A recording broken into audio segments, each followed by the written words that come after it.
আমরা ব্যান্ডেল চার্চ দেখে ইমামবাড়ার দিকে যাচ্ছি। ব্যান্ডেল চার্চ থেকে ইমামবাড়া দূরত্ব 1 থেকে 1.5 কিলোমিটার হবে। অনেক দিনই পর আসতে পেরে খুবই ভালো লাগছে। ইমামবাড়ার সামনের দিকটা রিপেয়ারিং চলছে। আমরাও গাড়ি পার্কিং করে ইমামবাড়ার ভেতরে প্রবেশ করছি।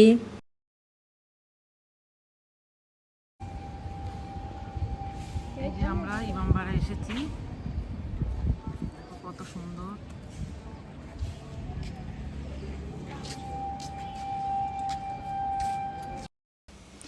ইমামবাড়া তৈরি করতে 20 বছর সময় লেগে গেছিল।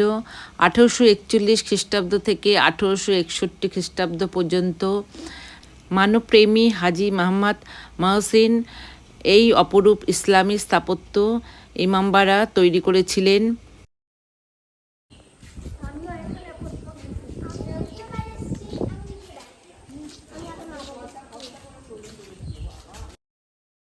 আমরা আবার সূর্য ঘড়ি দেখতে চলে আসলাম। এই যে হুগলি নদী, আকাশটা মেঘলা থাকায় আমরা ঘড়ির টাইম দেখতে পারিনি। এই যে মা আর বৌদি গঙ্গার সাইডে দাঁড়িয়ে গঙ্গাটাকে উপভোগ করছে। তারপরে আমরা এদিকে টাওয়ারের দিকে চলে আসলাম।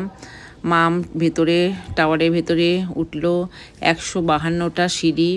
এটা টাওয়ারের ভেতর থেকে ভিউ। এই যে আমরা ব্যান্ডেলে এসেছি, কেওটা কালীবাড়ি।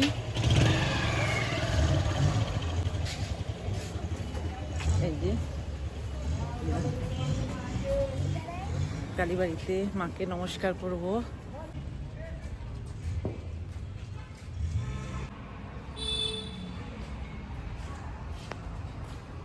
মায়ের মন্দির এখন বন্ধ আছে, 4টার সময় খুলবে। এই যে আমি এখন মাসির বাড়ি চলে আসলাম। এই যে এখন ঢুকছি।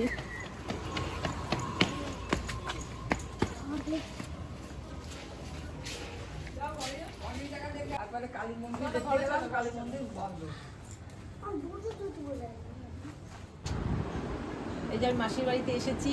এই যে আমার বড় ভাই গৌতম আর ওই যে ভাইয়ের বউ বুলা। এই যে মারাও চা খাচ্ছে। নাও চা খাও।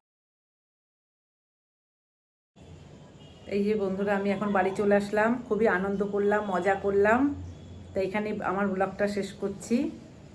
তোমাদের আমাদের ব্লগটা ভালো লাগলে লাইক শেয়ার কমেন্ট করতে ভুলো না কিন্তু বন্ধুরা। টাটা।